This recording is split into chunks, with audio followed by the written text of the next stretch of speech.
তিনটি ভারতীয় ট্রলারকে আটক করেছে বাংলাদেশের নৌবাহিনী। গত 15 দিনে এ নিয়ে তিনটি ভারতীয় ট্রলারকে আটক করেছে বাংলাদেশের নৌবাহিনী। বাংলাদেশের হাতে আটক 48 জন ভারতীয় মৎস্যজীবী। এরা প্রত্যেকেই কাকদ্বীপ এলাকার বাসিন্দা। গৌতম মণ্ডল আমাদের প্রতিনিধি আরো বিশদে এ নিয়ে আমাদের জানাবেন। গৌতম, দেখো সুকন্যা, গত 15 দিনের মধ্যে তিনটি ভারতীয় মৎস্যজীবী ট্রলার যেগুলো বাংলাদেশ জলসীমানায় ঢুকে পড়ার একটা অভিযোগ উঠছে এবং এই তিনটি ট্রলারে মোট 48 জন মৎস্যজীবী, তারা ভারতীয় মৎস্যজীবী যারা অধিকাংশই কাকদ্বীপের বাসিন্দা, তারা বাংলাদেশের জেলে বন্দী আছে। মৎস্যজীবী ইউনিয়ন সূত্রে আমরা যেটা জানতে পারছি যে গত 15 দিন আগে প্রথম দুটি ট্রলার আটক হয় এবং সেখানে 34 জন মৎস্যজীবী ছিলেন। তাদের এখন বাগেরহাট তুলে রাখা হয়েছে এবং গত শনিবার এফবি পারমিতা নামের আরো একটি ট্রলার, যেখানে 14 জন মৎস্যজীবী ছিলেন, তারা ভারতীয় জলসীমানা লঙ্ঘন করে বাংলাদেশ জলসীমানায় ঢুকে পড়ার অভিযোগে বাংলাদেশ নৌবাহিনী তাদেরকে আটক করে এবং পরবর্তীকালে গ্রেপ্তার করেছে। এবং এখানকার মৎস্যজীবী ইউনিয়ন সূত্রে যেটা দাবি করা হচ্ছে যে এদের যে ইঞ্জিন, পারমিতার যে ইঞ্জিন বিকল হয়ে যায় এবং ইঞ্জিন বিকল হয়ে যাওয়ার পর বাংলাদেশ জলসীমানায় পৌঁছে যায়। কিন্তু এই পুরো বিষয়টা নিয়ে আমরা জানি যে গত বছর এইরকম শতাধিক মৎস্যজীবী এবং অসংখ্য ট্রলার যারা এবং পরবর্তীকালে সমঝোতার ফলে বাংলাদেশের কিছু মৎস্যজীবী যারা এখানে আটকে পড়েছিল তাদেরকে মুক্তি দেওয়া হয় এবং ভারতীয় যে মৎস্যজীবীরা যারা বাংলাদেশে আটকে ছিল তাদেরকে মুক্তি দেওয়া হয় এবং পরবর্তীকালে তারপরে তাদের উপর অত্যাচারের অভিযোগ উঠেছিল। এই যে ভারত বাংলাদেশ একটা টানাপোড়েন চলছে, সম্পর্কের টানাপোড়েন, তারই মাঝে এই যে তিনটি ট্রলার গত 15 দিনে বাংলাদেশ নৌবাহিনীর হাতে আটক হলো এবং 48 জন মৎস্যজীবী গ্রেপ্তার হলো, এটা নিয়ে রাজ্য সরকার এবং মৎস্য দপ্তর যথেষ্ট উদ্বিগ্ন। ধন্যবাদ গৌতম। চলে আসছে পরের খবরে। বাংলাদেশি মডেল অভিনেত্রী শান্তা পালকে নিয়ে সামনে এলো আরও নতুন তথ্য। শুধুমাত্র ভারতীয় সেজে কলকাতায় থাকাই নয়, ঠাকুরপুকুর থানায় প্রতারণার অভিযোগও দায়ের করেছিলেন এই শান্তা পাল।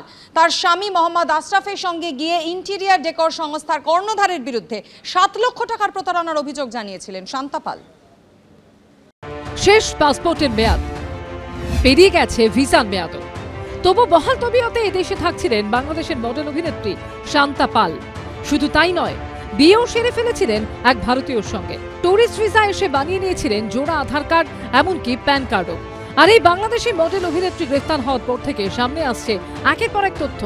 বাংলাদেশি পরিচয় গোপন করে ঠাকুরপুকুর থানায় প্রতারণার অভিযোগও দায়ের করেছিলেন তিনি।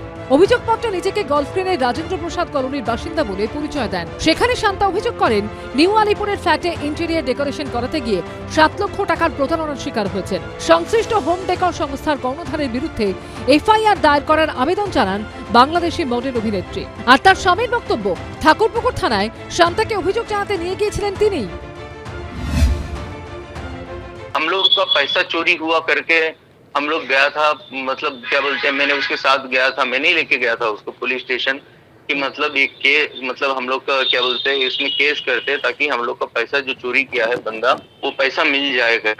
এবছরই 30 মে মোহাম্মদ আশরাফের সঙ্গে বিয়ে হয় শান্তা পালের। শান্তার স্বামী মোহাম্মদ আশরাফ অন্ধ্রপ্রদেশের বাসিন্দা। কলকাতায় একটি কোর্স করতে এসেছিলেন তিনি। গত বছর দক্ষিণ কলকাতার একটি শপিং মলে এক বন্ধু মারফত শান্তার সঙ্গে পরিচয় হয় তার। শান্তার স্বামীর বক্তব্য, রেজিস্ট্রি করার সময় কাগজপত্র সংক্রান্ত কোনো সমস্যা তাদের হয়নি।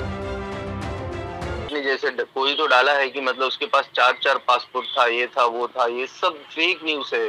मैंने वहां पे गया था, पुलिस से मैंने बात किया है, मैंने सब कुछ किया। उसके पास एक ही पासपोर्ट था, शायद उसने रीवैलिड करवाया। उसके पास कोई मतलब जैसे बोल रहे हैं आधार कार्ड 2 था, पैन कार्ड 2 था, ऐसा कुछ भी नहीं है। গ্রেফতার হওয়ার আগে থানায় যখন লিখিতভাবে অভিযোগ জানালেন শান্তা পাল, তখনও পরিচয় গোপন করেছিলেন তিনি। জানাননি যে তিনি বাংলাদেশের নাগরিক।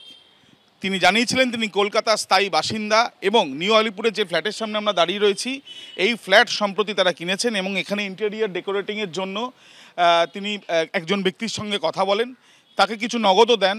কিন্তু তারপরেও কাজ হচ্ছে না বলে ঠাকুরপুকুর থানাতে লিখিতভাবে অভিযোগ করেন, যে অভিযোগে জেনারেল ডায়েরি করা হয় এবং পরবর্তীকালে এটি যাতে এফআইআর হিসাবে গণ্য করা হয় সেই আবেদনও তিনি লিখিতভাবে জানিয়েছিলেন। এখানে তো দেখতাম না কারোর সঙ্গে মিশতে, কথা বলতে আসতো, যেতে এটুকুই দেখেছি।